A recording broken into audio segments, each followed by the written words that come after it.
सर्वत्र विराजमान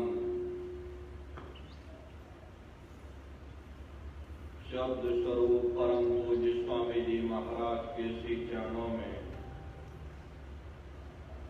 कोटि कोटि नमन प्रणाम करते हुए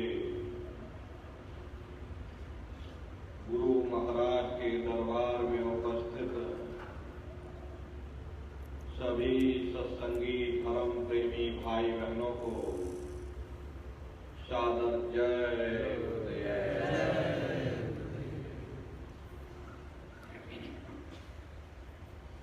प्रेमी भाई बहनों, जब यहाँ न धरती थी, न सूरज चांद सितारे थे, न जमीन थी न आसमान था,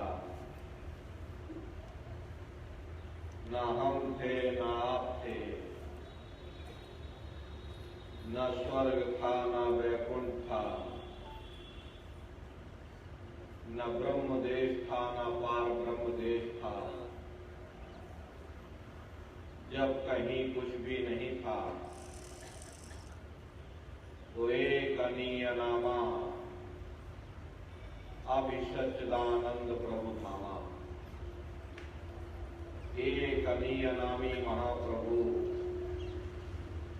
अपने अनामी धाम में अखंड राज्य किया करते थे। उस मालिक की मौज मर्जी उठी तो उन्होंने सबसे पहले 3 लोक का विस्तार किया, यानी अगम लोक, अलक लोक और सतलोक। ये तीनों लोक एक रस हैं। यहाँ न कभी परिवर्तन हुआ और न ही कभी हो सकता। काफी समय जब बीत गया तब रचना का विस्तार सत्पुरुष भगवान ने अपनी मौज मर्जी पर किया। उन्होंने अपनी आवाज पर अनंतों अनंत ब्रह्मांडों की रचना की और अपने 16 पुत्रों को नीचे उतार दिया। निरंजन भगवान, जिनको दुनिया ईश्वर कहती है, सत्पुरुष भगवान के सबसे छोटे पुत्र हैं। इन 16 पुत्रों ने नीचे आकर के घनघोर तपस्या की और अपने पिता को प्रसन्न करके सतलोक के समान राज्य मांग लिया। राज चेतन पर किया जाता है, जड़ पर नहीं किया जाता। इसीलिए इन्हें रूहों का छोटा सा भंडार दे दिया गया। जब रूहें यानी जीवात्माएं नीचे उतारी जाने लगी, यानी जब हमको आपको नीचे उतारा जाने लगा तो हम लोग घबराने लगे। उस समय सत्पुरुष भगवान ने वचन दिया कि तुम जाओ, जाकर नीचे आराम से रहो,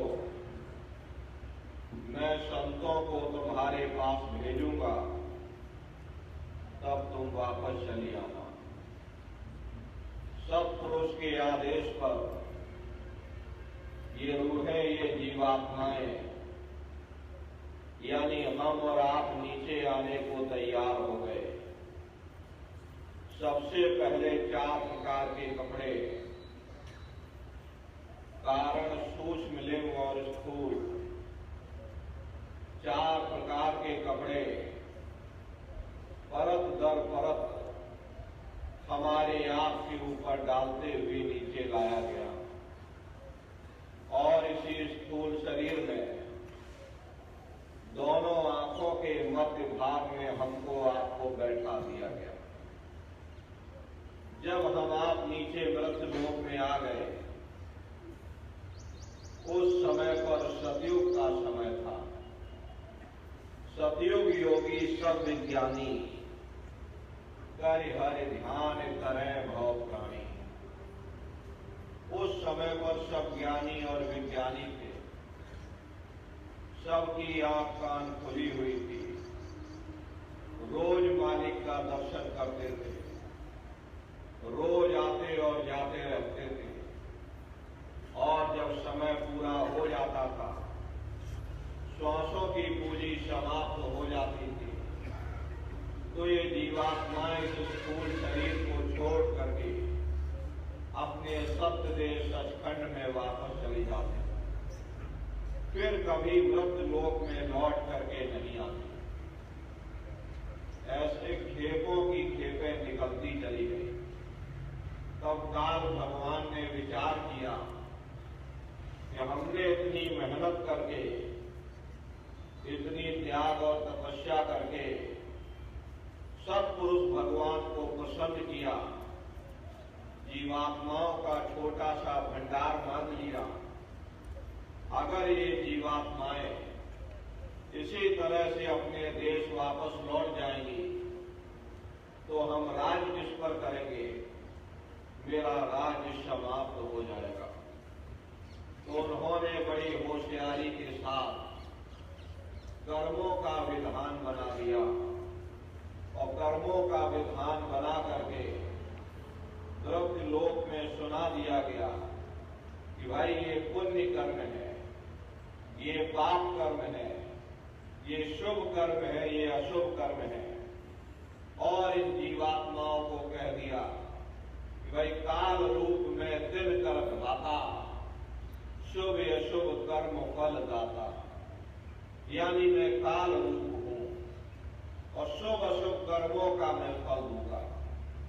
यानी कर्म करने की स्वतंत्रता हमको आपको दे दी गई और फल देने का अधिकार इन्होंने अपने हाथों में रख लिया। धीरे धीरे ये जीवात्माएं कर्मों की बेड़ियों में जकड़ती चली गई। जिस नाम की डोरी को पकड़ करके ये जीवात्माएं मृत्यु लोक में आई हुई थी, कर्मों की वजह से वो नाम की डोरी हाथ से छूट गई। तब से लेके आज तक न जाने कितने युग और कल्प बीत गए, ये जीवात्माएं यहाँ मृत्यु लोक में भटका खा रही।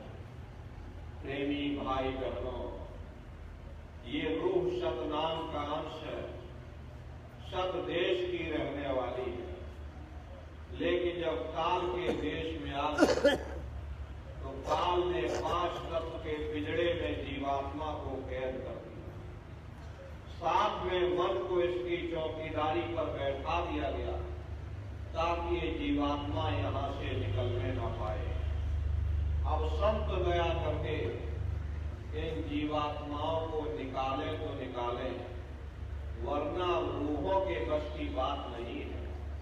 ये बेचारी जीवात्माएं अपने दम पर मन के चंगुल से आजाद हो सकते। महात्मा प्रेम से समझाते हैं, वही कर्ता ने काया रची, जुग जुग जग विस्तार और सार दिए विसराय के घर घर करत पुकार। यानी काल ने 5 तत्व के पिंजड़े में जीवात्माओं को कैद कर दिया।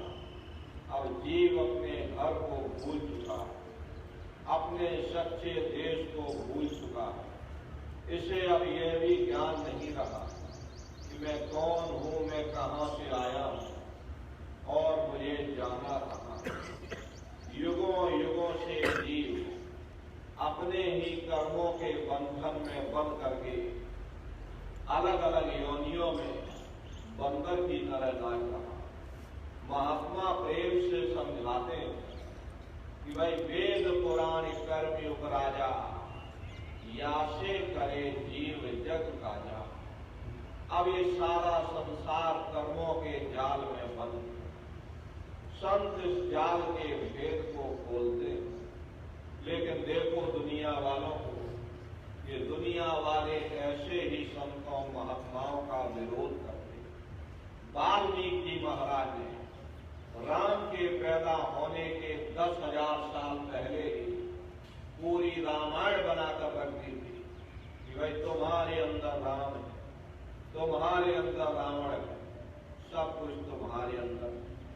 काल भगवान ने देखा, किसने तो मेरा भेद ही उजागर कर दिया, सारा पर्दा ही फाड़ दिया। तो उन्होंने बड़ी होशियारी के साथ बाहर राम बना दिया, बाहर ही रावण बना दिया, ताकि सब दुनिया के जीव राम रावण की कथा कहानी में उलझे रहे, कोई मेरे भेद को न जानने पावे, कोई अंदर न आने पावे। प्रेमी भाई बहनों, संत दयाल होते, दया के सागर होते, वे तो यही चाहते हैं कि सब जीवों को इस भवसागर से पार कर दिया जाए। लेकिन दुर्भाग्य हम अज्ञानी मनुष्यों का है कि हम लोग संतों महात्माओं की वचन वाणियों को सुनने और मानने के लिए तैयार ही नहीं। यदि किसी साधक ने मेहनत करके अंदर जाने की कोशिश की तो काल ने उसे वहीं पर रोक दिया। किसी को रिद्धि सिद्धि देकर के बहला दिया, किसी को स्वर्ग की तृष्णा दे दी, किसी को वैकुंठ की तृष्णा दे दी, और यदि साधक फिर भी नहीं माना तो माया ने उसे गिरा दिया। यानी कोई ना कोई विषय विकार लगा करके साधक को नीचे गिरा दिया जाता।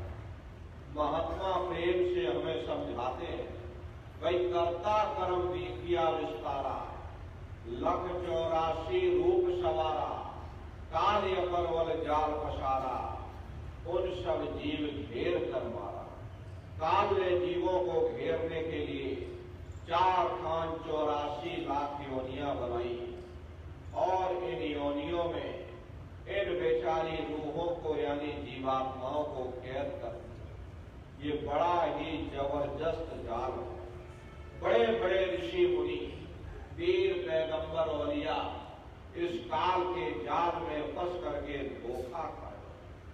कृष्ण भगवान ने उद्धव से कहा कि हे उद्धव, ये जो तुम चीता देख रहे हो, ये कई बार इंद्र बन चुका है।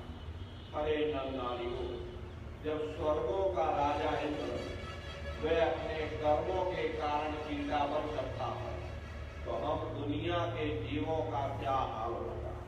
हम लोग कभी विचार नहीं करते। कर्म कलंदर आप नचावे, बाजी लाए जीव भटकावे, और कोई बंधन से बांधे भाई, ऐसे बंधे अनेक लगाए। जिस प्रकार से मदारी बंदर को घर घर नचाता है, ठीक उसी प्रकार से जीवात्माओं को उसके अपने कर्म नचा रहे। अच्छा कर्म आ गया तो जीव सुखी हो गया, और बुरा कर्म आ गया जीव दुखी हो गया। जैसा कर्म वैसा फल। युगों युगों से जीव अपने ही कर्मों के बंधन में बंध करके बंदर की तरह नाचा, कोई दाव नहीं मारक पावे, धर धर देही जन्म सिरावे। काल ने जीवों के निकलने के लिए कोई दाव, कोई रास्ता नहीं छोड़ा। अगर कोई रास्ता है तो वह संत सद्गुरु की शरण है। क्योंकि प्रेमी भाई बहनों, कर्म करने से मुक्ति नहीं मिलती। फिर चाहे अच्छे कर्म हो या चाहे बुरे कर्म। धृतराष्ट्र ने कृष्ण भगवान से पूछा कि हे केशव, में अंधा क्यों? मुझे 100 जन्मों की खबर है, मैंने 100 जन्मों में कोई ऐसा कर्म नहीं किया जिससे मैं अंधा हूं। कृष्ण भगवान ने सिर पर हाथ रख करके कहा कि जरा और पीछे जाकर के देखो। जब पीछे गए तो पता चला कि 106 जन्म का कर्म था जिससे वो उस समय पर अंधे हुए। प्रेमी भाई बहनों, ये बड़ा ही पेचीदा जाल है। कोई जीव अपने कर्मों के जाल से निकल नहीं सकता। 84 से निकल न पावे, बार बार वह मांझ समावे। कोई भी जीव 84 लाख योनियों से निकल नहीं सकता। यदि बुरे कर्म करोगे नरकों में चले जाओगे, 84 में चले जाओगे, और अच्छे कर्म करोगे राजा महाराजा बन जाओगे, कौमों मजहबों मुल्कों की हुकूमत हासिल कर लोगे, लोहे की जंजीरें उतर जाएंगी, सोने की बेड़ियां पड़ जाएंगी। हुकूमत की बागडोर मिल जाएगी, ज्यादा से ज्यादा आप स्वर्ग वैकुंठ में चले जाओगे। वे भी भोग योनियां हैं, एक निश्चित समय के लिए मिलती हैं। पुण्य कर्म समाप्त हो जाने के बाद में फिर मृत्युलोक में डाल दिया जाएगा और वहां से जो नीचे उतारा जाएगा तो किसी बड़े घर में जन्म मिल जाएगा। और बड़े घर में जन्म लेने के बाद कौन भला अच्छा कर्म करेगा तो फिर बुरे खोटे कर्म करने लगे तो फिर नरकों और चौरासियों में चले गए। ऐसे ही आवागमन चलता रहता, लेकिन मुक्ति नहीं। बिना कर्म कोई काया नहीं, जग बस रहा कर्म के मान। कोई शरीर बिना कर्म के नहीं। ये सूरज चांद सितारे ये जीवात्माएं सब कर्मों के ही अधीन है। कर्म होती है तो काया बनती है और काया होती है तो कर्म ही बनती है। ये एक दूसरे पर सब आधारित, एक के बगैर दूसरा हो ही नहीं सकता। जिस दिन से दुनिया बनी ये कर्मों का अटल कानून चला आ रहा। युग बदलते रहते हैं, समय बदलता रहता, लेकिन ये कर्मों का कानून नहीं बदलता। कर्म भूत सब जग को लागा, या से बचे उन्हीं कोई जाता। कर्मों का ये भूत सारे संसार के जीवों को लगा हुआ। कोई ऐसी जगह नहीं जहां कर्म न हो। कर्मों के वशीभूत होकर के ये मनुष्य बार बार जन्म लेता और मरता, जन्म लेने और मरने की पीड़ा सहता। मामूली पीड़ा नहीं होती। जन्म लेते और मरते समय घनघोर पीड़ा होती। सहजो बाई ने उस पीड़ा को बयान किया है कि सहजो मौत आइया, अंग अंग दिया तोड़ और हिया जरे छाती फटे, उठे पीर घनघोर। गुरु महाराज सत्संग में कहते थे कि जैसे 1 लाख बिच्छू एक साथ हमारी जिस्म पर डंक मारे, उससे भी लाखों करोड़ों गुना ज्यादा मौत के समय दर्द हो।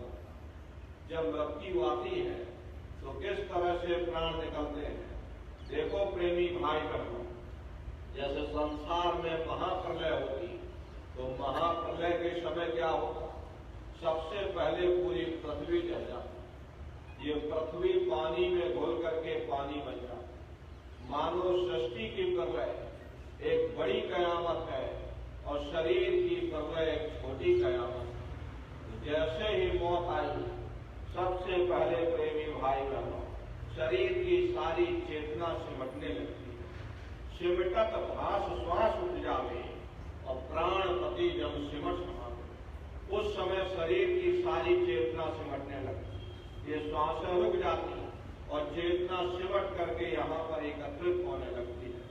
प्रेमी भाई बहनों, और जैसे ही चेतना सिमट करके एकत्रित हुई तुरंत ही यमदूत आते हैं, जीवात्मा को खींच करके शरीर से अलग कर देते। और जैसे ही जीवात्मा इस शरीर से अलग हुई, जैसे ही प्राणों की डोरी टूटी, प्रेमी भाई बहनों ये शरीर आपका मुर्दा होगा। इसे जला करके राख कर दिया जाता। जिस जात और बिरादरी के लिए, जिस नाम के लिए, जिस मान बढ़ाई के लिए आप रात दिन भटकते फिरते थे, वो सब कुछ आपका यही उधर जीवात्मा को ले जाकर धर्मराज की कचहरी में पेश कर दिया। पलक झपकते ही आपके कर्मों का वहां हिसाब किताब हो जाता। धर्मराज सजा सुना देते, ले जाओ इसको फलाने नर्क में डाल दो, क्योंकि इन्हें मौका दिया गया था, अवसर दिया गया था कि अब की बार गीता रामायण को पढ़ करके किसी संत महात्मा की खोज करके उनके बताए हुए रास्ते पर चल करके नाम की कमाई कर लेना, अपनी जीवात्मा का कल्याण करा लेना। लेकिन जब इनको मौका मिला, इन्होंने अपने मौके का फायदा नहीं उठाया, अपने कीमती समय को और श्वासों की पूंजी को बर्बाद कर दिया। इसलिए ले जाओ इसको और ले जा करके नरकों में डालो। मामूली कष्ट नहीं होता। और महात्मा कभी झूठ नहीं बोलते। खरे महात्माओं ने जब साधना की और साधना करके जब ऊपर गए, ऊपर जा करके जब नरकों का हाल देखा तभी उन्होंने अपनी धर्म पुस्तकों में बयान कर दिया, लोह के खम्भ खपत के माही, और जहां जीव को ले चिपकाएंगे वहां लोहे के खंभे अग्नि से धधक धधक कर लाल हो रहे। ऐसे छोटे जीवों को उन खंभों में चिपकाया जाता। जीव हाय हाय करके तड़पता है, तड़प तड़प जीव जुलम बुखारी, और तपत खम्भ दुख उपजे भारी। असहनीय वेदना होती, असहनीय दुख दर्द होता, जीव रोता और चिल्लाता रहता, लेकिन वहां कोई तुम्हारी पुकार सुनने वाला नहीं, कोई तुम्हारे दर्द भरी आवाज को सुनने वाला नहीं। अरे दुर्दशा क्यों हो गई? क्योंकि हम लोग मनमुखी हो गए, मन के कहे पर चलने लगे, मन के कहे पर चल करके अच्छे बुरे कर्म करने लगे। कर्मों का जखीरा अंबार के अंबार हमने अपने सिर पर लाद लिए, आज भी कर्मों का हम भोग कर। अरे महात्मा कहते हैं कि भाई नर के अनेक और हैं, कहाँ लग कहूँ बखान, दुख भुगते यह जीव जो, जाने जो भोग क्षमा। कहते भाई एक नर्क नहीं, ऐसे वहां अनेकों अनेक नर्क बने। जीव अनंतों अनंत युगों तक अपने कर्मों के कारण नरकों की पीड़ा सहता रहता, और नरकों की पीड़ा भोगने के बाद इसी जीवात्मा को सीधे मनुष्य शरीर नहीं मिलता, बल्कि इसे 4,84 लाख योनियों में डाला जाता। जैसे बच्चा होता है, पहले कक्षा 1 पास करेगा और फिर कक्षा 2 में जाएगा, इसी तरह वहां भी क्रम बना हुआ। नरकों की यातनाएं भोगने के बाद सीधे मनुष्य शरीर आपको नहीं मिलेगा, वहां पर नरकों की यातनाएं जब भोग लोगे, फिर अनंतों अनंत वर्षों के लिए फिर आपको 4,84 लाख योनियों में डाल दिया जाएगा। अब ये 4,84 लाख योनियां, ये कोई मामूली योनियां नहीं होती। 4 खान यानी अंडज पिंडज उपज स्थावर, ये 4 खाने। पहली श्रेणी तो पेड़ पौधों की होती है जिनके अंदर पानी का तत्व मौजूद होता। अभी ये भी मनुष्य हुआ करते थे, लेकिन आज अपने कर्मों का भोग पा रहे। दूसरी श्रेणी कीड़े मकोड़ों की होती है जिनके अंदर पृथ्वी और अग्नि का तत्व मौजूद होता। तीसरी श्रेणी पंछियों की होती है, चौथी चौपाई जानवरों की होती है, और 5वीं स्वयं इंसान की आती, जिसके अंदर 5 तत्व जल पृथ्वी अग्नि वायु आकाश 5 तत्व मौजूद होते। प्रेमी भाई बहनों, इनकी अलग अलग कुल 84 लाख योनियां होती। अब आप पेड़ पौधों को देखिए, नीम का पेड़ अलग है, ये छोकर का पेड़ अलग है, ऐसे ही अलग अलग प्रजातियों के कीड़े मकोड़े, अलग अलग प्रजातियों के पशु पंछी, कुल मिलाकर के 84 लाख योनियां। हम दुनिया के जीव अनंतों अनंत युगों से अपने अपने कर्मों के कारण 84 लाख योनियों में भटका खाते। प्रेमी भाई बहनों, 84 लाख योनियों की सबसे आखिरी जो योनि होती है वो गाय और बैल की योनि होती है। गाय स्त्री का रूप लेती है और बैल पुरुष का रूप लेती है। ये 84 लाख योनियों की सबसे आखिरी योनि होती है। उसके बाद तब जाकर के हमको आपको मनुष्य शरीर दोबारा मिलता है। इसीलिए कहा गया कि भाई बड़े भाग्यवान उस तन पाया, बड़े सौभाग्य से हमको ये मानव तन मिला। बड़े से बड़े देवता भी इस मानव तन को पाने के लिए तरसते हैं, क्योंकि 84 लाख योनियों से, उन नरकों से निकलने का केवल एक ही रास्ता है, वो केवल मनुष्य का शरीर। लेकिन बड़ी अफसोस की बात है कि जब हमको ये मौका मिलता, हम जिंदगी के असल मकसद को भूल जाते, उल्टा कौमों मजहबों के झगड़े में उलझ जाते, धन दौलत के चक्कर में फंस करके एक दूसरे के गला काटने की योजनाएं बनाना शुरू कर देते। इतना इन भोगों में लिप्त हो जाते हैं कि और तो हम अपनी मौत को ही भूल जाते हैं। हम रोज देखते हैं कि हमारे ही साथी, हमारे ही रिश्ते नातेदार, हमारे ही कुटुंब परिवार वाले एक एक करके हमारा साथ छोड़ करके चले जा रहे, हम खुद ने कंधों पर उठा करके शमशान भूमि पर छोड़ करके आते,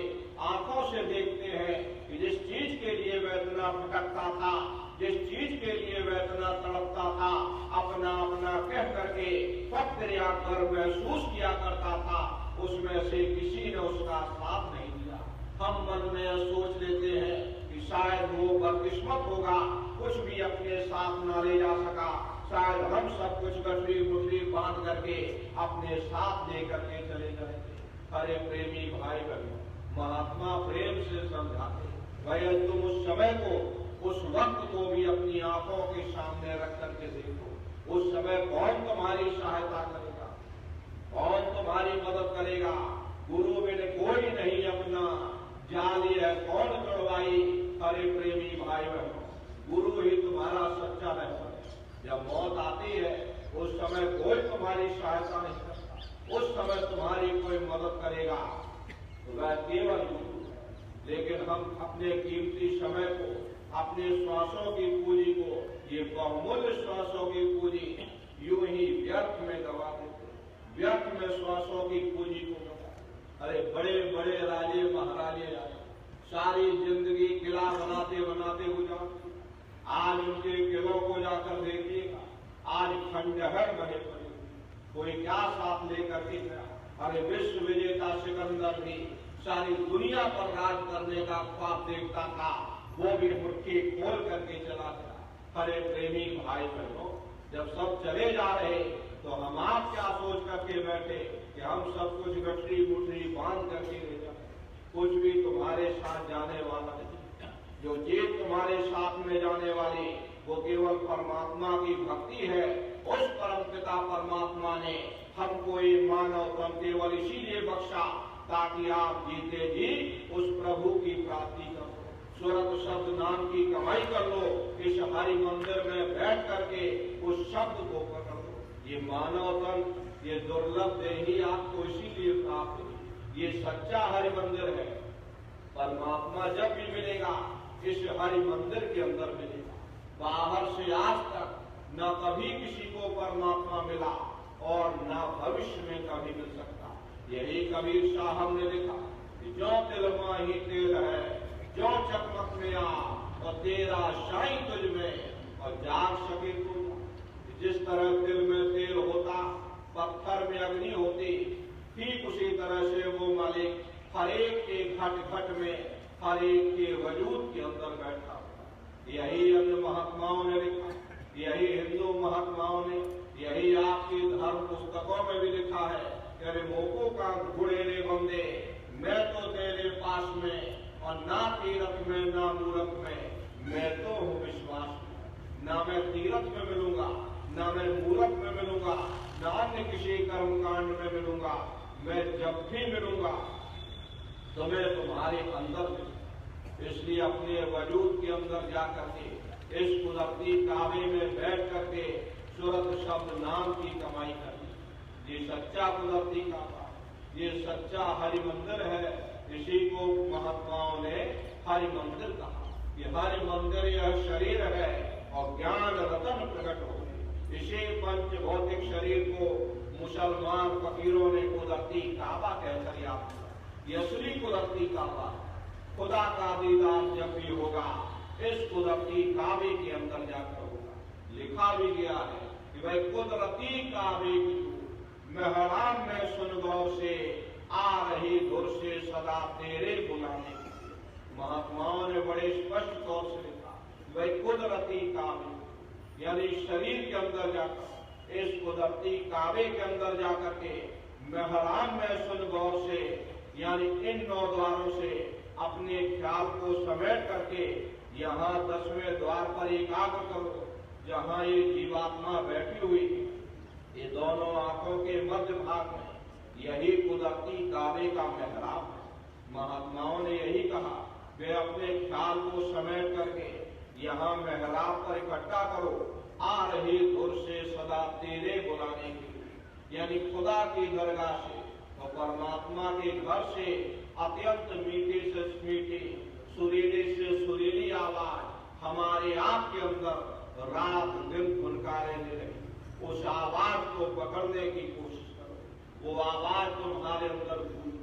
उस आवाज को एक बार पकड़ लोगे तो ये रूह और मन की गांठ खुल जाती, वरना ये मन को लगा रखा आपके पीछे, मन आपको कहीं जाने नहीं देता। मन को रोकने का एक ही उपाय है, रूह और मन की गांठ खोलने का केवल एक ही उपाय है कि शब्द की कमाई करो, उस नाम को पकड़ लो। जैसे जैसे नाम की लज्जत मिलने लग जाएगी, अपने आप मन विषय विकारों से निकलने लग जाएगा। अभी तो हम आप दुनिया में सुख ढूंढ रहे, लेकिन दुनिया में सुख नहीं मिलेगा।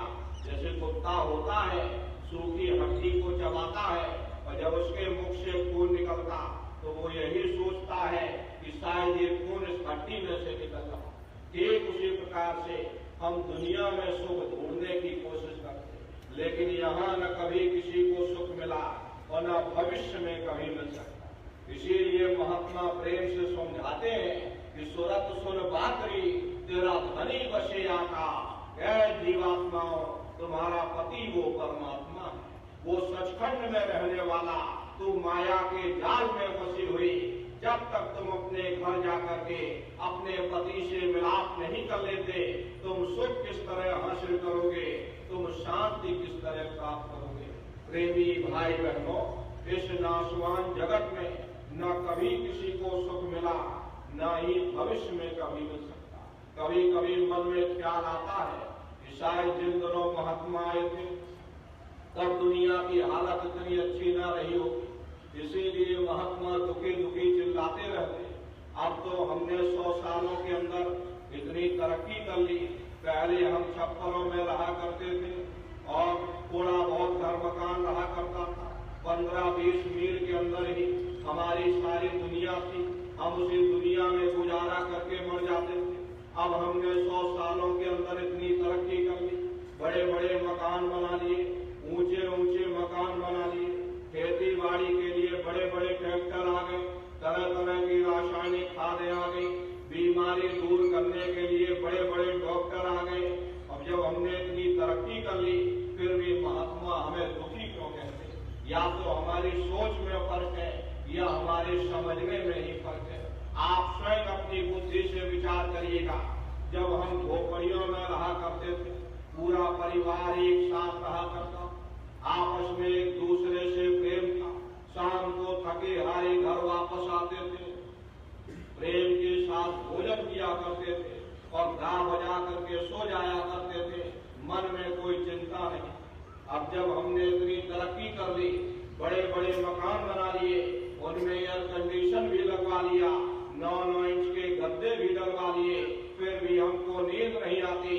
नींद की गोलियां खा खा करके सोना पड़ता।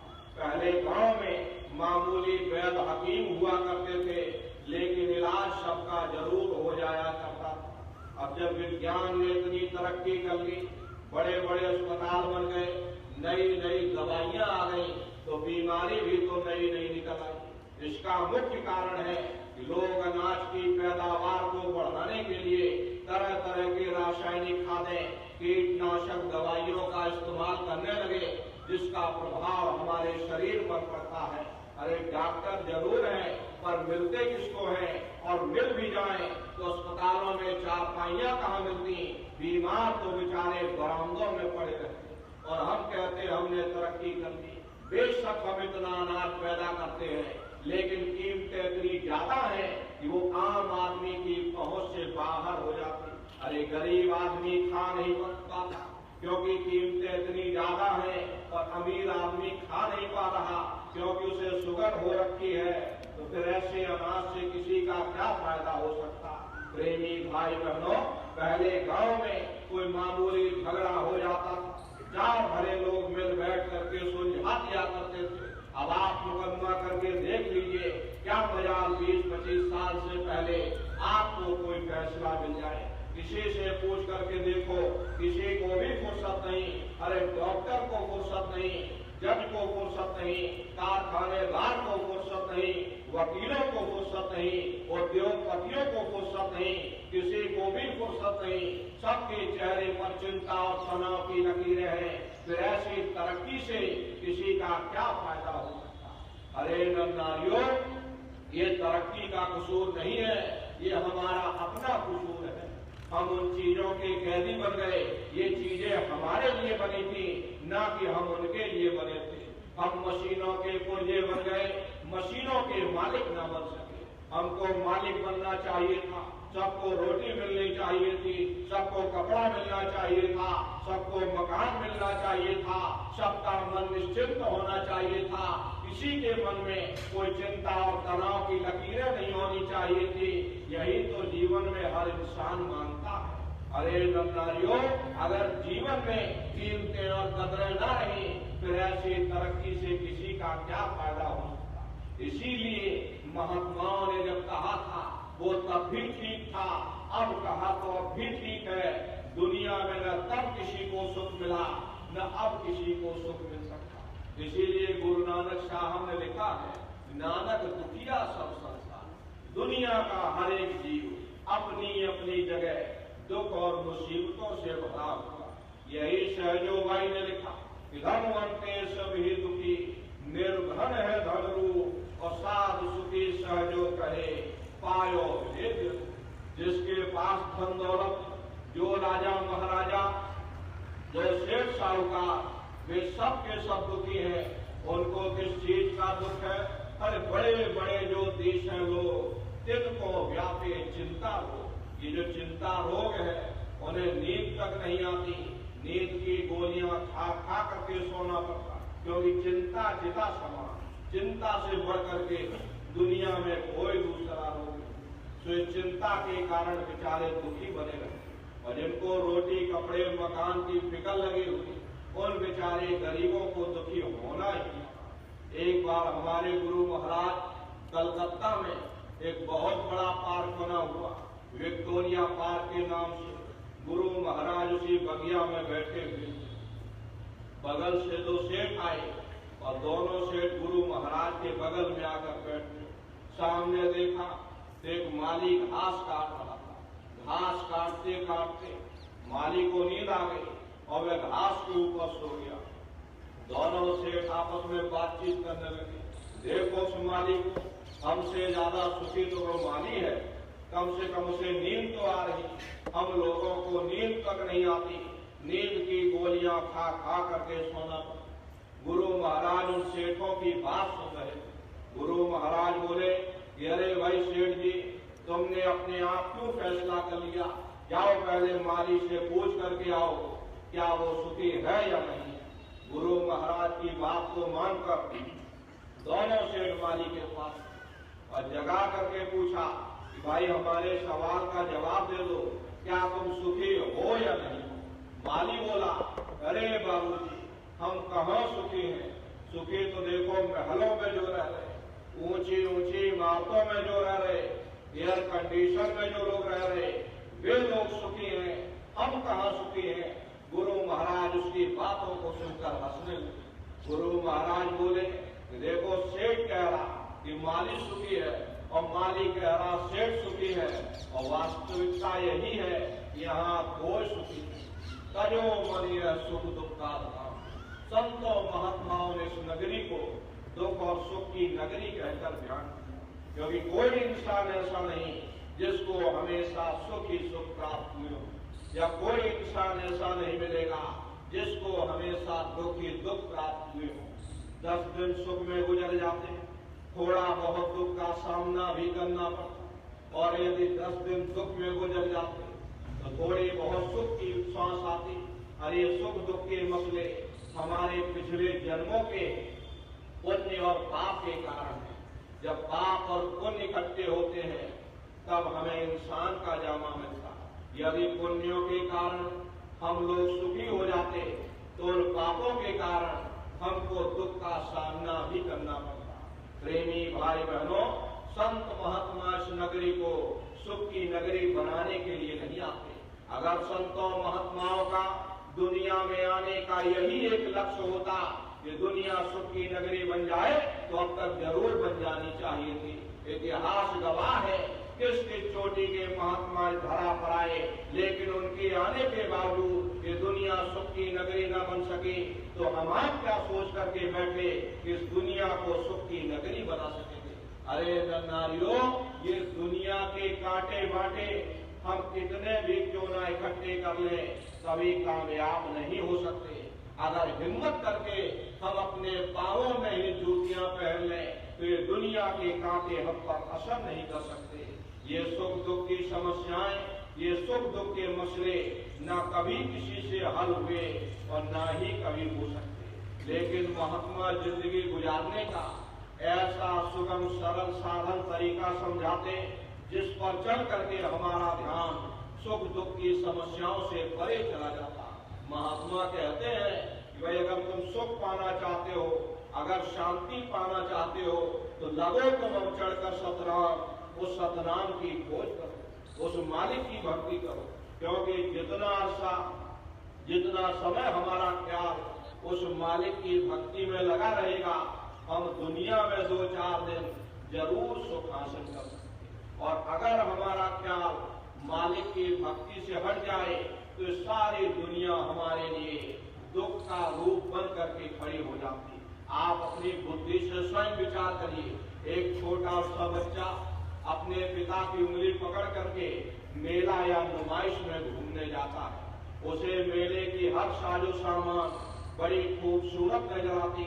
अरे किसी जगह खेल खिलौनों की दुकानें लगी, कहीं गुड्डे गुड़ियों की दुकानें, कहीं फूलों की दुकानें, कहीं मिठाई और पकवान की दुकानें। वो बच्चा सोचता है कि शायद ये खुशी हमको मेले के साजो सामान से प्राप्त हो रही। और अगर भूल करके भी वो बच्चा अपने पिता की उंगली छोड़ देता तो वह सारा साजो सामान उसी जगह रहता है, लेकिन बच्चा रोने चिल्लाने चीखने लगता। तब उसे खुद ब खुद महसूस होता ये खुशी हमें तभी तक प्राप्त हो सकती है जब तक हमने अपने पिता की उंगली पकड़ रखी। हमारा पिता कौन है? वो परमात्मा है, वो परमेश्वर है जिसने अंड खंड ब्रह्मांड की रचना की।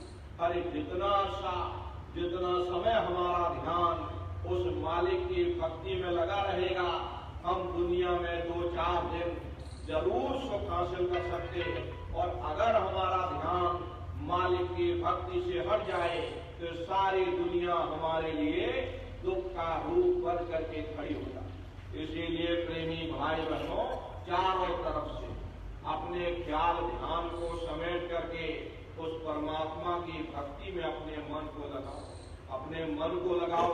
क्योंकि एक बार जब भक्ति में मन लग जाएगा, एक बार शब्द की लज्जत मन को मिलने लग जाएगी, ये मन अपने आप विषय विकारों को छोड़ देगा।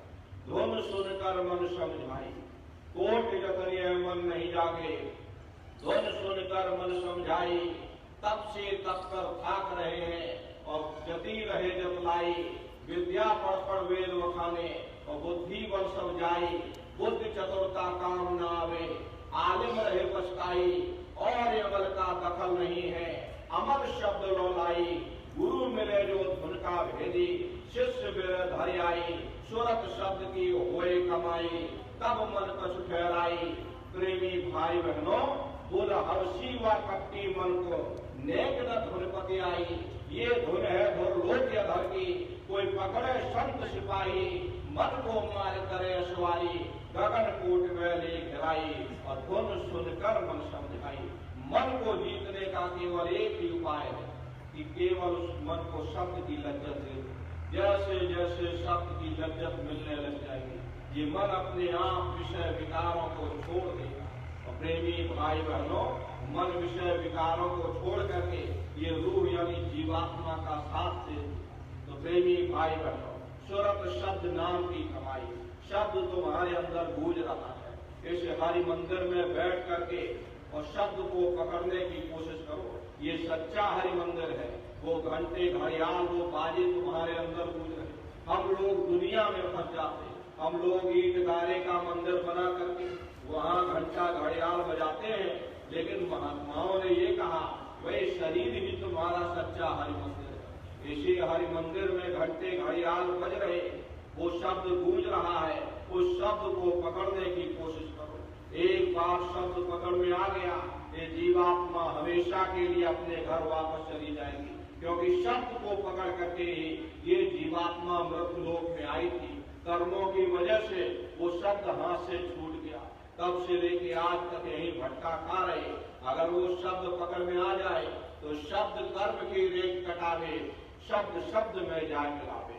शब्द वो वचन है जो तुम्हारे कर्मों की रेख पर रेख मार देगा, तुम्हारे कर्मों को साफ कर देगा और तुम्हें शब्द दर शब्द, मंजिल दर मंजिल अपने घर वापस पहुंचा देगा। तो प्रेमी भाई बहनों, शब्द कब पकड़ में आएगा? जब हम महात्माओं के सानिध्य में जाएंगे, संतों महात्माओं की शरण में जाएंगे, शब्द भेदी गुरु की तलाश करेंगे। प्रेमी भाई बहनों, गुरु कैसा होना चाहिए?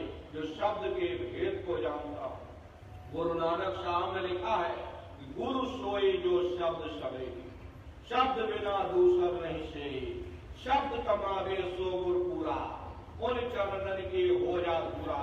और पहचान करो मत कोई, लक्ष्य अलक्ष्य न देखो सोई, शब्द भेद लेकर तुम उनसे और शब्द कमाओ तुम तन्मत से। यानी शब्द स्वरूपी शब्द अभ्यासी और महात्माओं की खोज करो जो शब्द या नाम के भेद को जानते हैं। ऐसे महात्माओं की खोज करो, ऐसे महात्माओं से प्रीत करो। हर जाके हृदय गुरु करती थी, काल कर्म बातें नहीं जीती। जिसके हृदय में गुरु के प्रति प्रेम होगा, सिद्ध आस्था विश्वास होगा, ऐसे प्यारे साधकों को स्वयं सतगुरु लेने आते हैं और अपने साथ लेकर के चले जाते हैं। तो शब्द भेदी गुरु की तलाश करके और शब्द नाम की कमाई करोगे, तभी ये जीवात्मा हमेशा हमेशा के लिए इस भव सागर से पार होकर के अपने घर वापस पहुंचेगी। वरना ये समय निकलता जा, ये सांसों की पूंजी आपकी निकलती चली जा रही। एक बार ये सांसों की पूंजी समाप्त हो गई, दोबारा ये मानव तन आपको नहीं मिलने वाला। फिर क्रमशः इसी चक्र में फंसे रह जाओगे, फिर नरकों में जाओगे, फिर 84 में जाओगे, न जाने कितने अनंतों अनंत युग बीत जाएंगे, तब जाके पता नहीं कब आपको मानव तन दोबारा मिले। इसलिए प्रेमी भाई बहनों, अब की बार ये अवसर आपको मिला हुआ, ये मनुष्य शरीर आपको मिला हुआ, समय रहते हुए अपनी जीवात्मा के कल्याण के लिए थोड़ा बहुत विचार करिए। सुरत शब्द नाम की कमाई करिए, यानी सुमरन ध्यान और भजन करिएगा। अब सुमरन ध्यान भजन कैसे करोगे? बहुत से नए प्रेमी भाई बहन बैठे हुए, आप लोग अच्छी तरह समझ लीजिएगा कि आपको सुमरन ध्यान भजन कैसे करना। प्रेमी भाई बहनों, ये 3 क्रियाएं हैं। पहला है सुमरन, दूसरा है ध्यान और तीसरा है भजन। सुमरन कहते उस मालिक को याद करना, ध्यान कहते हैं दृष्टि को एकाग्र करना और भजन कहते हैं कान में उंगली डाल करके उस शब्द को सुनना, उस नाम को सुनना, उस आवाज को सुनना जो मालिक के घर से आवाज आ रही। तो कैसे आप लोग सुमरन करोगे? तो सुमरन करने के लिए सबसे पहले माला आप लोग ले लीजिएगा। तो देखो प्रेमी भाई बहनों, एक स्वाद दाने की माला अपने अपने घरों में बैठ करके बाहर से अपनी आंख को बंद कर देना, दोनों आंखों के मध्य भाग में अपने ध्यान को जमा करके और मन ही मन, अंदर ही अंदर जय गुरुदेव नाम का उच्चारण करिएगा। हर दाने पर जय गुरुदेव नाम, हर दाने पर जय गुरुदेव नाम, हर दाने पर जय गुरुदेव नाम। और एक स्वाद बार करिए, फिर दोबारा यहीं पर आ जाएंगे, यहाँ से फिर जय गुरुदेव नाम का उच्चारण करिए। हर दाने पर जय गुरुदेव नाम, हर दाने पर जय गुरुदेव नाम और एक श्वास बार करिए। तीसरी बार फिर यहीं आ जाएंगे। जब जय गुरुदेव नाम का सुमरन करोगे तो दोनों आंखों के मध्य भाग में अपने ध्यान को जमा करके अंदर ही अंदर मन ही मन जय गुरुदेव नाम का उच्चारण करिएगा। जब आप उनको याद करोगे, एक समय ऐसा आएगा वो अंतर में तुम्हारे सामने प्रकट हो जाएंगे। उनके नूरानी स्वरूप को देख लेना बड़ी भारी कयामत है। एक बार देख लोगे सारी जिंदगी नहीं भूलोगे। फिर उसी के स्वरूप को याद करके जय गुरुदेव नाम का सुमरन आप सभी नए प्रेमी भाई बहन करें। तो तीसरी बार फिर जय गुरुदेव नाम का सुमरन, हर दाने पर जय गुरुदेव नाम, हर दाने पर जय गुरुदेव नाम और 108 बार करिएगा। चौथी बार फिर जय गुरुदेव नाम का सुमरन करेंगे। इस तरह से कुल 8 बार जय गुरुदेव नाम का सुमरन आप सभी नए प्रेमी भाई बहन करेंगे। किसी गफलत में मत रहिएगा। ये जय गुरुदेव नाम किसी साधारण इंसान का नाम नहीं, ये स्वयं अनामी महाप्रभु का नाम है। हमारे गुरु महाराज इस कलयुग में जय गुरुदेव नाम का जहाज लगा कर गए। अगर इस जहाज पर सारी दुनिया बैठेगी, ये जहाज सारी दुनिया को पार करेगा। अरे अभी क्या देखते हो, एक समय आगे ऐसा रहा जय गुरुदेव नाम से ही आगे चल करके न जाने कितनी रूह है, ये खेपों की खेपे पार होंगी। ये नए जीवों के लिए रास्ता और सरल किया गया, वरना बहुत से पुराने प्रेमी अगर उनसे पूछा जाए कि जरा नाम रूप स्थान गाजे बाजे बता दो, वो तक भूल जाते हैं। अब इतने पुराने हो करके आप लोग भूल जाते हो, बड़ा भारी दोष लगता। इसलिए नए जीवों के लिए ये रास्ता और सरल किया गया। अब आप जय गुरुदेव नाम का सुमरन करना, इसी जय गुरुदेव नाम से ही नए जीवों का कल्याण होगा। लेकिन जो पुराने प्रेमी भाई बहन हैं, उनको जैसे गुरु महाराज बता करके गए, आपको उसी तरह से करना। ये रास्ता केवल नए प्रेमी भाई बहनों के लिए है। तो जय गुरुदेव नाम का सुमरन आप लोग 8 बार करें, उसके बाद अपनी माला रख देना, फिर आप ध्यान पर बैठिएगा। ध्यान कहते हैं दृष्टि को एकाग्र करना। अब कैसे आप लोग ध्यान करोगे, अच्छी तरह समझ लीजिए। घर में पत्ती मार करके बैठिएगा, बाहर से अपनी आंख को बंद कर देना। दोनों आंखों के मध्य भाग में जहाँ पर देवियां बिंदी लगाती हैं, पुरुष जहाँ पर टीका लगाते हैं, ये दोनों आंखों के मध्य भाग में दूर सामने आप लोग देखिएगा, आपको सामने अंधेरा दिखाई पड़ेगा। उसी अंधेरे में एक जगह आप अपनी दृष्टि को एकाग्र करिएगा। होशियारी यही रहे, आंखों की पुतलियां हिले न पाए। शुरुआती समय में ये आंखों की पुतलियां हिलेगी, लेकिन जब आप अभ्यास करोगे, करत अभ्यास से और जड़ मत हो सुजान, जब अभ्यास करते रहोगे तो आंखों की पुतलियां हिलना बंद हो जाए।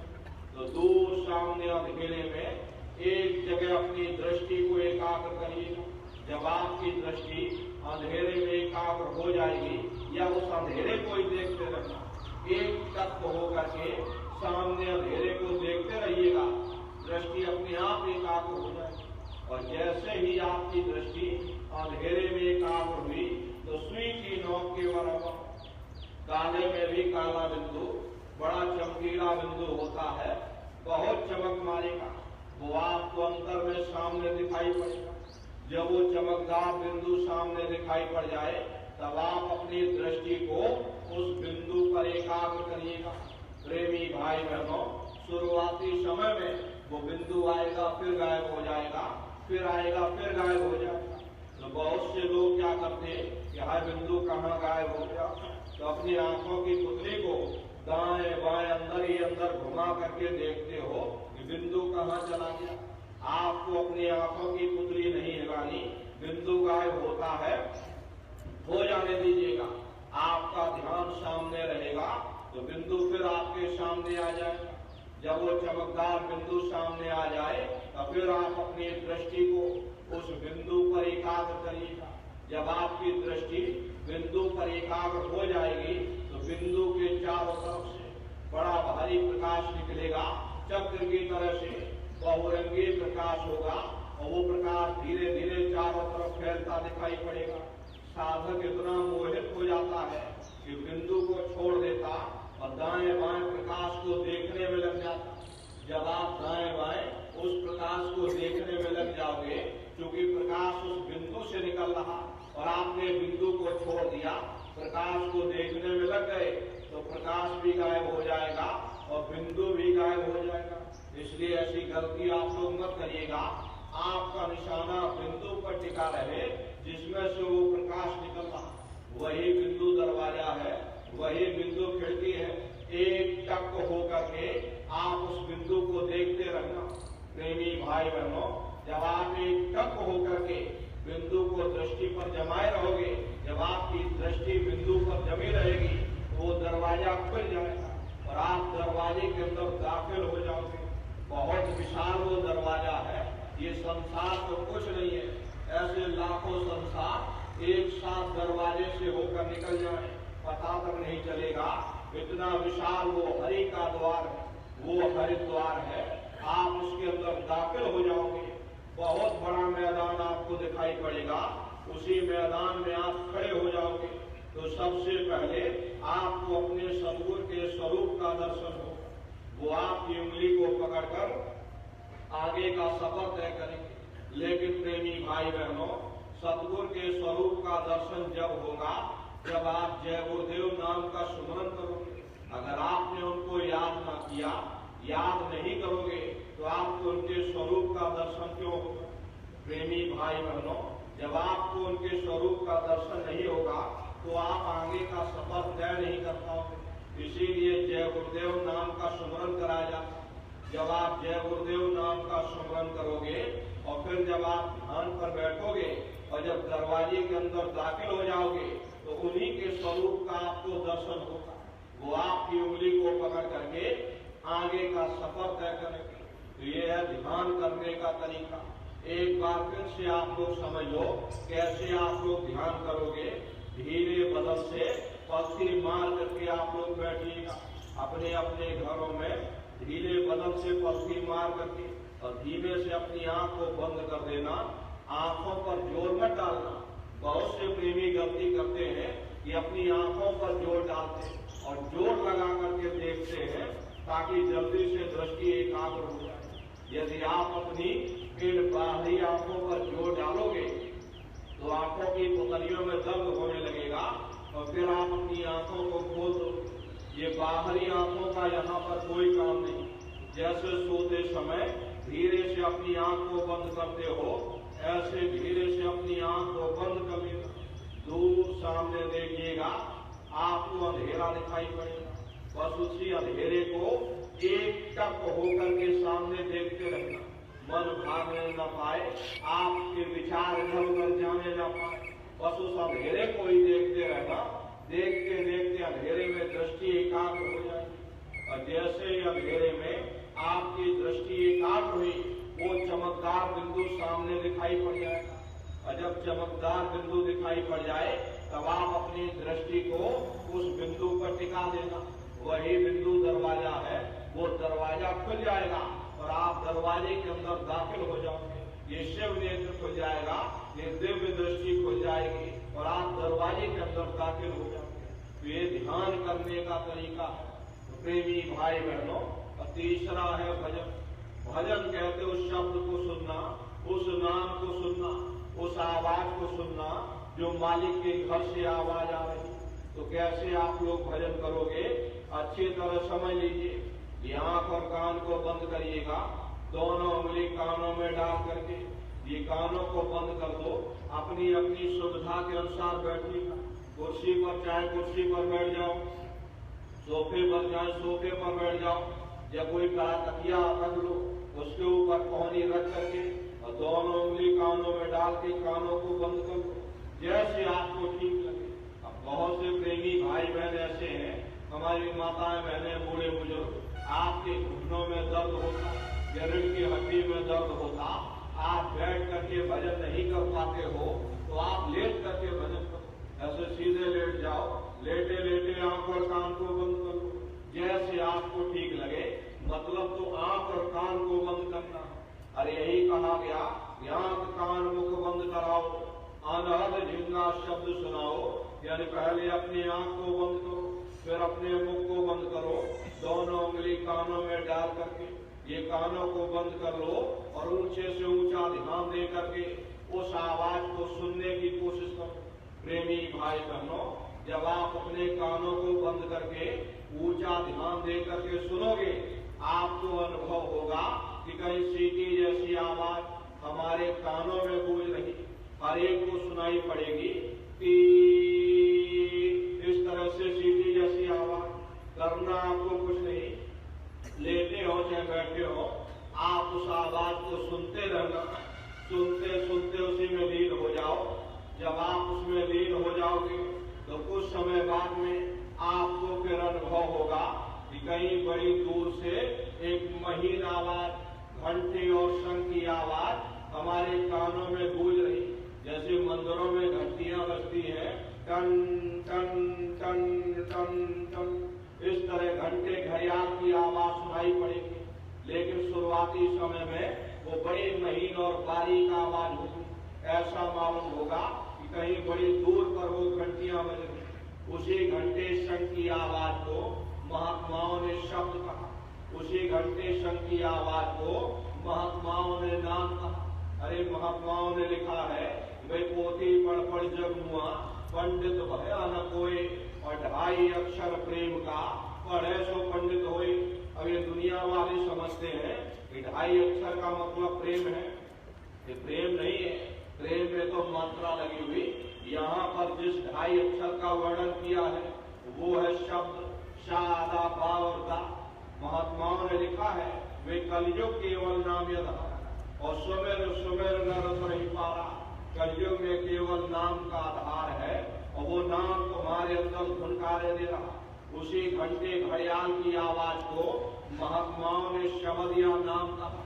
उसी घंटे घड़ियाल की आवाज को मुसलमान फकीरों ने कलमा कहा। उसी घंटे शंख की आवाज को गुरु नानक साहब ने धुर की वाणी सच्ची वाणी अनहद वाणी कहा।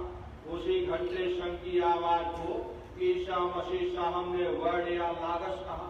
उसी घंटे शंख की आवाज को हिंदू महात्माओं ने देववाणी आकाशवाणी कहा।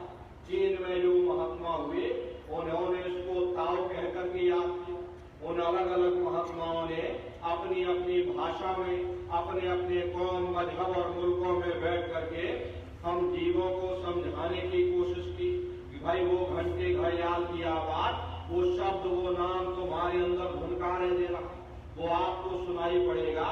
लेकिन शुरुआती समय में वो बड़ा महीन बारीक आवाज होगा। ऐसा मालूम पड़ेगा कि कहीं बड़ी दूर पर घंटियां बज रही, लेकिन सुनाई हर एक को पड़ेगी। जब घंटे घड़ियाल की आवाज सुनाई पड़ने लग जाए तब आप सीटी की आवाज को छोड़ देना और घंटे घड़ियाल की आवाज को पकड़ लेना, उसको आप सुनते रहना। जब आप उसको सुनते रहोगे तो सीटी की आवाज धीरे धीरे बंद हो जाएगी और घंटे घड़ियाल की आवाज बढ़ने लगेगी। बढ़ते बढ़ते इस कदर बढ़ेगी कि आपके रोम रोम में वो घंटे घड़ियाल की आवाज गूंजने लगेगी। बड़ी घनघोर आवाज होती है, बड़ी मधुर वो आवाज होती है। ये जो दुनिया के संगीत आप सुनते हो, ये संगीत तो उसके सामने कुछ भी नहीं। जब आप उस रूहानी संगीत को सुनोगे, इतना भारी आनंद आपके ऊपर छा जाएगा, इतनी खुशी आपको होगी, ऐसा नशा आपके ऊपर चढ़ जाएगा, इतना आप उस आवाज में खो जाओगे कि आप सारी दुनिया को ही भूल जाओगे। यहाँ तक कि आपको अपने शरीर की भी सुध नहीं रहेगी। उस समय आपके शरीर के लाखों टुकड़े कर दिए जाए, फिर भी आपको होश तक नहीं रहेगा। इतना आप उस आवाज में खो जाओगे, क्योंकि उस शरीर आवाज में कशिश है। वो शब्द चुंबक है, वो आपको अपनी ओर खींचेगा और जब खिंचाव होगा तो जीवात्मा का फैला हुआ प्रकाश ये 9 द्वारों से सिमटने लगेगा। अब ये 9 द्वार कौन कौन से हैं? देखो प्रेमी भाई बहनों, 2 आंख, 2 कान, 2 नाक के सुराख, 1 मुंह, 2 मलमूत्र का रास्ता, ये शरीर के 9 दरवाजे हैं। सबसे पहला दरवाजा गुदा चक्र आता है। गुदा चक्र में पृथ्वी तत्व पाया जाता। प्रेमी भाई बहनों, ये 4 दल का कवच है। उसके ऊपर प्रेमी भाई बहनों इंद्रिय चक्र आता। इंद्रिय चक्र 6 दल का कवल है। यहाँ पर जल तत्व पाया जाता है। उसके ऊपर एक नाभि चक्र पाया जाता। नाभि चक्र में विष्णु जी वास करते। ये 8 दल का कवल है। यहाँ अग्नि तत्व पाया जाता। उसके ऊपर एक हृदय चक्र आता। हृदय चक्र में शिव जी वास करते। ये 12 दल का कवल है। यहाँ पर वायु तत्व पाया जाता। उसके ऊपर एक कंठ चक्र आता। यहाँ अद्या महाशक्ति वास करती है। ये 16 दल का कवल। और आप सबसे ऊपर आपकी ये जीवात्मा सबसे ऊपर दोनों आंखों के मध्य भाग में बैठी हुई है। और यहीं पर बैठ करके जीवात्मा अपने प्रकाश को इन चक्रों में फैलाती है, जिससे आपका ये शरीर चलता है, आपके ये हाथ पैर चलते, आपकी उंगलियां चलती है। जब आप भजन करोगे, घंटे शंख की आवाज को सुनोगे तो उस आवाज में कशिश है। वो शब्द चुंबक है, वो आपको अपनी ओर खींचेगा। और जब खिंचाव होगा तो जीवात्मा का प्रकाश इन चक्रों से सिमटने लगेगा। और जैसे जैसे प्रकाश सिमटेगा ये शरीर आपका शून्य होता चला जाएगा और प्रकाश सिमट करके ये दोनों आंखों के मध्य भाग में केंद्रित हो जाएगा। और जैसे जीवात्मा का प्रकाश यहाँ पर इकट्ठा हुआ, तुरंत वो शब्द जीवात्मा को खींच करके इस शरीर से अलग कर देगा। फिर आप अपनी आंखों से देखना कि हमारा शरीर ये रखा और हम ये हैं। आप अपने ही शरीर से फिर अलग हो जाओगे। प्रेमी भाई बहनों, आप शरीर नहीं हो, आप एक जीवात्मा हो। ये शरीर तो एक माटी का पिंजरा है, ये शरीर जीवात्मा के रहने का एक मकान है। प्रेमी भाई बहनों, जीवात्मा शरीर से अलग हो जाएगी, ये शरीर मुर्दा हो जाता है। तो शरीर के अंदर कोई चैतन्य चीज है तो वह केवल जीवात्मा। ज्ञान कब होगा? जब आप अपने शरीर से अलग हो जाओगे, तब आपको हकीकत का पता चलेगा। नहीं, हम एक आत्मा है, हमारा शरीर एक पिंजरा है, एक मकान है जिसके अंदर ये जीवात्मा यानी हम रह रहे। तो प्रेमी भाई बहनों, उस समय आपको हकीकत का पता चलेगा। तो फिर यही जीवात्मा फिर उसी शब्द को पकड़ करके, घंटे और शंख की आवाज को पकड़कर फिर ब्रह्मांडों की सैर करेगी। बड़ी भारी रफ्तार आपकी होती, पलक झपकते हुए जीवात्मा खरब और योजन ऊपर चली जाती। ये सूरज चांद सितारों को पार करने के बाद सबसे पहले आपको शिवलोक मिलेगा। वो शिवलोक तमोगुणी स्थान है, वहाँ के मालिक शिव जी हैं। वो पार्वती जी के साथ उस लोक में विराजमान है। चैतन्य धार जो ऊपर से आ रही, जिसे महात्माओं ने गंगा कहा, प्रेमी भाई बहनों, वो इसी लोक से होकर के गुजरती है। इसीलिए शिव जी की जटा में ये गंगा दर्शाई जाती। इस लोक में असंख्य जीवात्माएं रहती, ये सभी जीवात्माएं शिव स्वरूप में मौजूद होती। जब साधक भजन करके और शिव लोक में पहुंचता है और जब शिव जी का सामने दर्शन करता, तो इसका स्वरूप भी शिव समान यानी शिव स्वरूप हो जाता। जो शक्तियां शिव जी को प्राप्त होती, वही शक्तियां साधक को भी प्राप्त हो जाती। उन शक्तियों को प्राप्त करने के बाद साधक के अंदर इतना गुमान हो जाता है, इतना अहंकार आ जाता, मन में इतना फुरना पैदा होता है कि कुछ कर दिया जाए, लेकिन गुरु साथ में रहते हैं, इसीलिए साधक अपनी शक्तियों का दुरुपयोग नहीं कर पाता। शिव जी का दर्शन करने के बाद फिर ये जीवात्मा शब्द को पकड़ करके, घंटे शंख की आवाज को पकड़ करके फिर ऊपर की ओर चढ़ेगी। उसी के ऊपर ब्रह्मा जी का लोक मिलेगा। ब्रह्मा जी का लोक रजोगुणी स्थान है, वहाँ के मालिक ब्रह्मा जी, वो गायत्री, सावित्री और सरस्वती के साथ उस लोक में विराजमान है। वहाँ पर वेद ध्वनियां सदा उस लोक में उच्चारण होती रहती। और ब्रह्मा जी का दर्शन करने के बाद फिर जब आप ऊपर जाओगे तो उसी के ऊपर आपको विष्णु लोक मिलेगा। विष्णु लोक सतोगुणी स्थान है, वहाँ के मालिक विष्णु जी हैं। उनका बड़ा मनमोहक स्वरूप है। उनकी 4 भुजाएं हैं और चारों भुजाओं में शंख, गदा, पद्म और चक्र सुशोभित है। और आप क्षीर सागर में लक्ष्मी जी के साथ विराजमान है। ये तीनों देवता ब्रह्मा, विष्णु, महादेव अपने अपने लोक में बैठ करके राज कर रहे। एक रचयिता है जो हम जीवों को रचता है, एक पालनहार है जो जीवों को पालता है, एक संहार करता है जो जीवों को नष्ट कर देता है। इनकी माता आद्या महाशक्ति है। ब्रह्मा, विष्णु, महादेव लोक के ऊपर वो आद्या महाशक्ति का लोक आता और उसी लोक को पार करने के बाद सबसे पहला खंड पड़ता है, या यूं कह लीजिए पहला देश पड़ता, जिसे महात्माओं ने सहस दल कवल कहा। प्रेमी भाई बहनों, वहाँ के जो मालिक है वो निरंजन भगवान है। ये ब्रह्मा, विष्णु, महादेव ये निरंजन भगवान के ही पुत्र हैं। और ये आद्या महाशक्ति ये निरंजन भगवान की अर्धांगिनी है। और निरंजन भगवान स्वयं तीनों लोगों के मालिक, इसीलिए त्रिलोकीनाथ भी कहा गया। हिंदू इन्हीं को परमात्मा कहते, मुसलमान इन्हीं को खुदा कहते, ईसाई उन्हीं को गॉड कहते।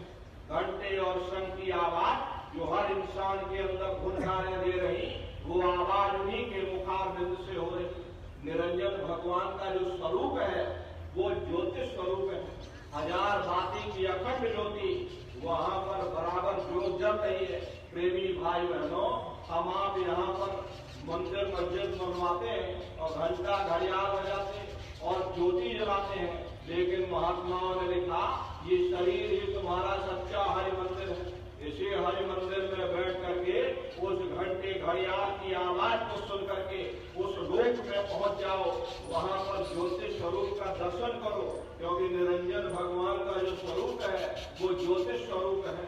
प्रेमी भाई बहनों, पलटू साहब ने जिक्र किया है कि उल्टा कुआ गगन में किसमें जगह चला और किसमें जगह चला, बिना रोगन बिनवाती और छैर तुम्हारा माँ जत रहे दिन राती, और सतगुर मिले जो हुए ताज की नजर में आवे, और बिन सतगुर नहीं कोई वह को दर्शावे। वो अखंड ज्योति ऐसी है जिससे पूरा ब्रह्मांड प्रकाशवान होगा। न जाने कितने ऋषि मुनि, न जाने कितने पीर पैगंबर औलिया उस ज्योत पर कुर्बान हुए बैठे। वो सहस्त्र कवच वो आपकी राजधानी है। अरे जितनी भी अवतारी शक्तियां आई, राम आए, राम को वहीं से नीचे उतारा गया। जितने देवी देवता ब्रह्मा विष्णु महादेव आदि की उत्पत्ति वहीं से हुई। वहां के धनी का दर्शन करने के बाद फिर यही जीवात्मा दूसरे मंडल की चढ़ाई करती है। प्रेमी भाई बहनों, वो घंटे और शंख की आवाज वो आपको पहले स्थान पर पहुंचा देगी, यानी निरंजन भगवान के देश में पहुंचा देगी। उसके ऊपर वो आवाज ही ले जाएगी। जब आप दूसरे मंडल की चढ़ाई करोगे, दूसरे मंडल का दूसरा शब्द नीचे की ओर उतर रहा है, उस शब्द को पकड़ करके ये जीवात्मा दूसरे मंडल की चढ़ाई करती है। शब्द को पकड़ना पड़ता है। जैसे आप किसी जंगल में खो गए, अब चारों तरफ अंधेरा है, कोई रास्ता आपको नजर नहीं आ रहा, तो आपने वहीं से आवाज दी कि भाई कोई हमारी आवाज को सुन रहा हो तो कृपया करके हमको रास्ता बताओ। मान लो किसी व्यक्ति ने आपको आवाज दी कि भाई हम तुमको ये आवाज दे रहे, तुम इस आवाज को पकड़ करके हम तक पहुंचाओ। भले ही हमें दिखाई न दे, लेकिन हम उस आवाज को पकड़ करके पहले उस आवाज को सुनेंगे, वो आवाज पूरब से आ रही है पश्चिम से आ रही, फिर उस आवाज को पकड़कर हम उसी जगह पहुंच जाएंगे जहाँ वो व्यक्ति आवाज दे रहा।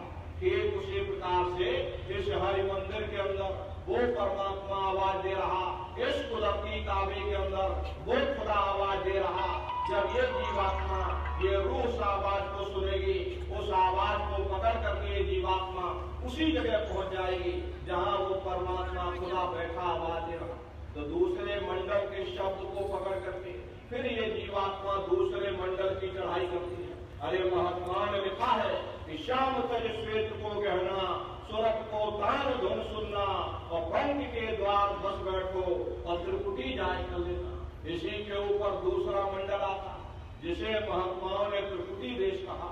वहाँ के जो मालिक हैं वो ब्रह्म है, वहीं से मनमाया की उत्पत्ति हुई, वहीं से तीन गुण रजोगुण तमोगुण सतोगुण तीनों गुणों की उत्पत्ति वहीं से हुई। ये जो आपके वेद हैं, वेदों की भी उत्पत्ति उसी स्थान से हुई। अरे महात्मा कहते हैं भाई त्रिकुटी महल में विद्या घर गरजे बजे नगारा, लाल वर्ण सूरज उजियारा। वहां पर दो धुने बादलों की गर्जन और मृदंग, दो धुने उस लोक में बराबर गूंजती रहती।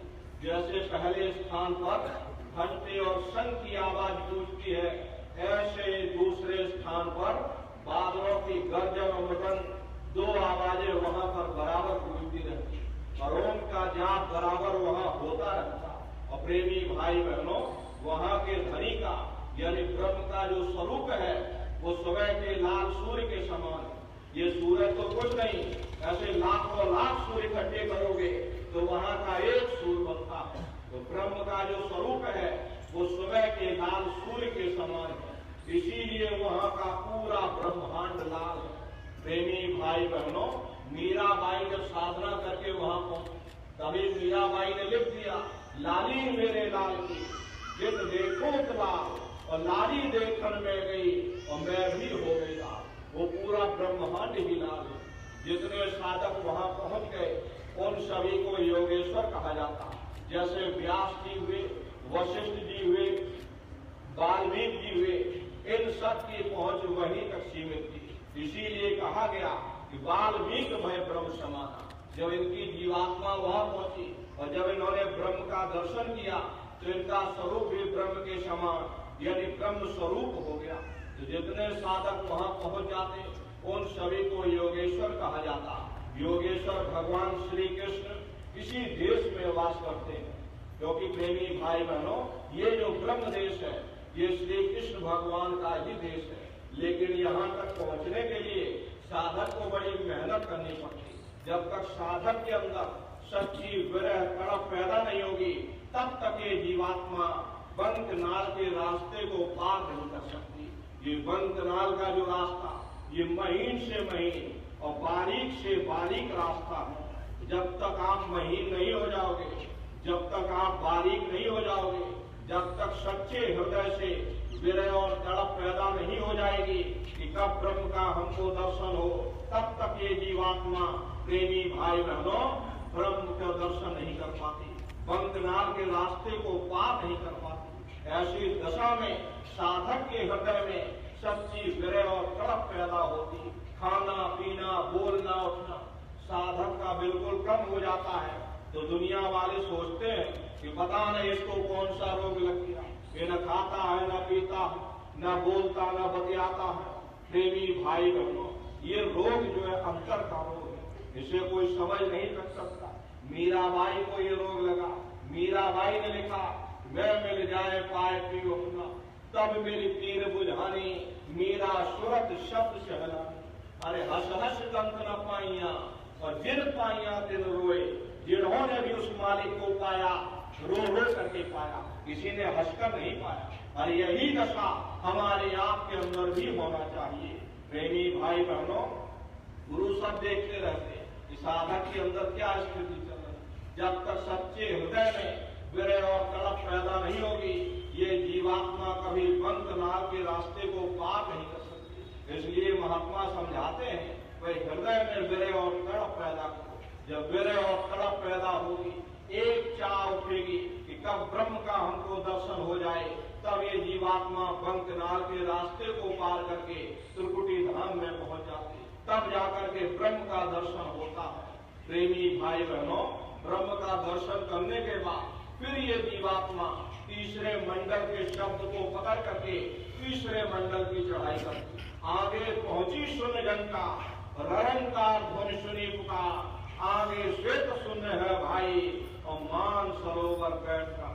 इसी के ऊपर तीसरा देश आता, जिसे महात्माओं ने शून्य देश कहा। उसी को रारण देश कहा जाता, उसी को अक्षर और नीति कहा जाता। वहाँ के जो मालिक हैं वो रारण पुरुष है, यानी पार ब्रह्म पुरुष है। वहाँ किंगरी और सारंगी दो धुनें उस लोक में बराबर गूंजती रहती। और पार ब्रह्म पुरुष का जो स्वरूप है पूर्णमासी के चंद्रमा के समान बड़ा ही मनमोहक स्वरूप है। इसी स्थान पर प्रेमी भाई बहनों, एक बहुत बड़ा अमृत का सरोवर बना है, जिसे महात्माओं ने मान सरोवर कहा। वो मान सरोवर कितना लंबा, कितना चौड़ा, कितनी उसकी गहराई है, आज तक उसकी कोई था नहीं लगा पाया। महात्माओं ने सिर्फ इशारों में वर्णन कर दिया। इस संसार में जो समुद्र है, ऐसे अरबों खरबों समुद्र उस मान सरोवर में डाल दिए जाए तो उसकी एक बूंद के बराबर नहीं। इतना विशाल वो अमृत का सरोवर। जब महात्माओं ने उसको देखा तो हम जीवों को समझाने के लिए किसी ने उसका नाम गंगा रख दिया, किसी ने उसका नाम जमुना रख दिया, गुरु नानक साहब ने अमृतसर रख दिया। जब ये जीवात्मा उस अमृत के सरोवर में स्नान करती है तो जन्म जन्मांतरों के ये मैले पाप कर्म साफ हो जाते। अरे यहाँ के पानी से कर्मों की सफाई नहीं होने वाली। ये जो बाहर का पानी है, ये प्रेमी भाई बहनों, ये आपके शरीर के मैल को धो सकता, लेकिन जो पापों का मैल है, जो अंतःकरण में गंदगी जमा, वो जब साफ होगी जब आप तीसरे मंडल पर पहुंच करके उस गंगा में डुबकी लगाओगे। उसमें स्नान करने के बाद ये जीवात्मा हंस रूप हो जाती। हंसन मिले हंसा हो जाई, मिले जो अमी आहारा है। जीवात्मा का खुद का प्रकाश अमृत के सरोवर में स्नान करने के बाद 16 सूर्य के बराबर हो जाता। तब फिर यही जीवात्मा फिर शब्द की धार को पकड़ करके फिर चौथे मंडल की चढ़ाई करती। 2 पर्वत के संग निहारो और भंवर गुफा के संत पुकारो। 2 पर्वतों को पार करने के बाद वो बड़ा सुंदर देश आता, जिसे महात्माओं ने भंवर गुफा कहा। प्रेमी भाई बहनों, वहां के जो मालिक हैं वो सोहन पुरुष, वहां बंशी यानी मुरली की मधुर ध्वनियां सदा उस लोक में उच्चारण होती रहती। और सोहन पुरुष का जो स्वरूप है वो दोपहर के सूर्य के समान महाप्रकाशवान स्वरूप है। स्वरूप में अंतर है। पहले स्थान पर निरंजन भगवान का जो स्वरूप है वो ज्योतिष स्वरूप है। दूसरे स्थान पर ब्रह्म का जो स्वरूप है वो सुबह के लाभ सूर्य के समान है। तीसरे स्थान पर पार ब्रह्म का जो स्वरूप है वो पूर्णमासी के चंद्रमा के समान है। चौथे स्थान पर सोहम पुरुष का जो स्वरूप है वो दोपहर के सूर्य के समान महाप्रकाशवान स्वरूप है। वहां मलियागिरी की तरह सुगंधित हवाएं चलती हैं, इतनी भारी वहां खुशबू है। वहां की खुशबू का एक कतरा बालों के कण के बराबर एक कतरा यदि संसार में डाल दिया जाए तो संसार में इतनी खुशबू फैल जाएगी कि आप बर्दाश्त नहीं कर पाओगे।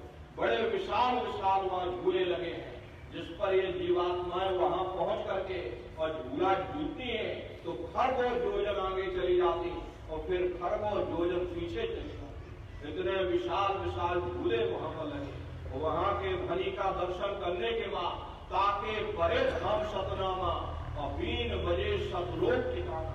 सोहम देश के ऊपर वो 5वां देश आता जिसे महात्माओं ने सचखंड देश कहा। वो सचखंड देश अजर अमर अविनाशी सदा एक रस रहने वाला देश। वहां न काल है, न कर्म है, न दुख है, न संताप है, न पुण्य है, न पाप है। जो जीवात्माएं वहां पहुंच जाती हमेशा के लिए जन्म मरण के बंधनों से आजाद हो जाती। प्रेमी भाई बहनों, वहां के मालिक सतपुरुष भगवान हैं जिनके रोम रोम में खरबों खरब सूरज चांद सितारे प्रकाशमान। उसी के ऊपर 3 लोक और हैं, अलग अगम और अनामी धाम। अलग लोक में अलग पुरुष विराजमान है, अगम लोक में अगम पुरुष और वो अनामी धाम प्रेमी भाई बहनों जहाँ अनामी महाप्रभु विराजमान। उन्हीं को कहा गया वह एक अनीय नामा अभिसच्चिदानंद प्रभु धामा। जब कहीं कुछ नहीं था उस समय वो एक अनामी महाप्रभु विराजमान थे। उन्होंने ही अपनी मौज मर्जी पर प्रेमी भाई बहनों ये पूरा नीचे का विस्तार किया। तो जीवात्मा वहां पहुंच जाती, हमेशा के लिए जन्म मरण के बंधनों से आजाद हो जाती। तो शब्द को पकड़ करके ये जीवात्माएं मृत लोक में डाली गई और शब्द को ही पकड़ करके ये जीवात्माएं अपने देश वापस पहुंचेंगी। और शब्द कब पकड़ में आएगा? जब आप भजन करोगे। और भजन कैसे किया जाएगा? एक बार फिर से आप लोग समझ लो कि आंख और कान को बंद करिएगा, ऊंचा ध्यान देकर के सुनिएगा। सीटी जैसी आवाज आपको मिलेगी, उसको आप पकड़ लेना, उसको सुनते रहना। सुनते सुनते उसी में लीन हो जाओ। कुछ समय बाद आपको अनुभव होगा कि कई घंटे और शंख की आवाज हमारे कानों में गूंज रही। जब घंटे घड़ियाल की आवाज सुनाई पड़ने लग जाए तो सीटी की आवाज को छोड़ देना और घंटे घड़ियाल की आवाज को पकड़ लेना। एक बार प्रेमी भाई बहनों उस आवाज को पकड़ दो, फिर वो आवाज आपको नहीं छोड़ेगी। खींच करके प्रेमी भाई बहनों अपने घर वापस पहुंचा दो। लेकिन मन को रोकने की कोशिश करिएगा। ऐसे समय पर जब आप भजन करोगे ये मन आपका जरूर भागेगा। और बहुत से प्रेमी सत्संग सुन रहे लेकिन सबका मन इस सत्संग में नहीं लगा। किसी का मन कहीं भाग रहा, किसी को पानी पीना, कोई घर बार छोड़ करके आया, कोई दुकान दफ्तर छोड़ करके आया, शरीर बेचारा यहाँ बैठा हुआ और मन दुनिया में भ्रमण कर रहा। अरे प्रेमी भाई बहनों, जिन्होंने मार मन डाला उन्हीं को सूरमा कहना और बड़ा बैरी ये मन घट में इसी का जीत न करना। अगर दुनिया में कोई हमारा दुश्मन है तो वह केवल हमारा मन है। ये मन रूपी रावण कब मरेगा? जब आप 9 द्वारों पर फतेह हासिल करके यहाँ 10वें द्वार पर चढ़ जाओगे तब सही मायने में विजयदशमी मनाई जाएगी। सही मायने में तब दशहरा मनाई जाएगी। तब ये मन रूपी रावण मरेगा। ये बाहर की दशहरा नहीं है जो लकड़ी का रावण बना करके और फूंक फांक करके घर चल देते हो। अरे महात्माओं ने कहा है भाई दशहरा कब मनाई जाएगी, विजयदशमी कब मनाई जाएगी? जब 9 द्वारों पर फतेह हासिल करके जब आप 10वें द्वार पर चढ़ जाओगे तब विजयदशमी मनाई जाएगी, तब दशहरा मनाया जाएगा, तब ये मन रूपी रावण मरेगा। तब फिर यही जीवात्मा, इसी को महात्माओं ने राम भी कहा। एक राम दशरथ का बेटा, एक राम घट घट में लेटा, एक राम का शकल पसारा, और एक राम है सबसे न्यारा। एक वो राम है जो अयोध्या के वासी, एक राम घट घट में लेके हमारी आपकी जीवात्मा, इसको भी महात्माओं ने राम की संज्ञा दी। और एक राम का शकल पसारा, यानी प्रेमी भाई बहनों, पहले स्थान के मालिक निरंजन भगवान, जिनको तीनों लोकों का मालिक कहा गया, जिनको त्रिलोकीनाथ कहा गया, जिनकी ये पूरी कायनात है, महात्माओं ने कहा एक वो राम है। और एक राम है सबसे न्यारा। प्रेमी भाई बहनों, जो सबसे न्यारे अनामी महाप्रभु, उनको कहा एक वो राम है। तो महात्मा तो उस राम की महिमा गाते। तो महात्माओं ने कहा है कि जब ये मन रूपी रावण मर जाएगा, तब ये जीवात्मा ये राम शब्द को पकड़ करके और जब अपने घर अयोध्या नगरी में पहुंचेगी और निरंजन भगवान का दर्शन करेगी, यानी ज्योतिष स्वरूप का दर्शन करेगी, तब सही मायने में दिवाली मनाई जाएगी। तो महात्माओं का अपना एक आध्यात्मिक उद्देश्य रहा। तो भजन करने का तरीका आपको बताया गया। कान को बंद करना, ऊंचा ध्यान दे करके मन को रोक करके गौर से आवाज को सुनने की कोशिश करिएगा। वो घंटे घड़ियाल की आवाज वो आपको सुनाई पड़ेगी, उसको आप पकड़ लेना, बस उसको सुनते रहना। सुनते सुनते उसी में लीन हो जाओ। आप उसमें लीन हो जाओगे, वो आवाज आपको खींच करके शरीर से अलग कर देगी। इसका मतलब ये नहीं है कि आप शरीर से अलग हो गए और आप मर जाओगे। मरते नहीं है, प्राणों की डोरी बनी रहती है। शरीर और जीवात्मा के बीच में जो प्राणों की डोरी होती है, वो डोरी बंधी रहती है। प्रेमी भाई बहनों, ये जीवात्मा ब्रह्मांडों की सैर करेगी और घूम करके फिर अपने घोंसले में वापस चली आएगी। अपने मकान में फिर आप वापस चले आओगे। ये शरीर आपका एक मकान है, इससे ज्यादा कुछ नहीं है। आप शरीर नहीं हो, बस शरीर में रहते रहते आपको ये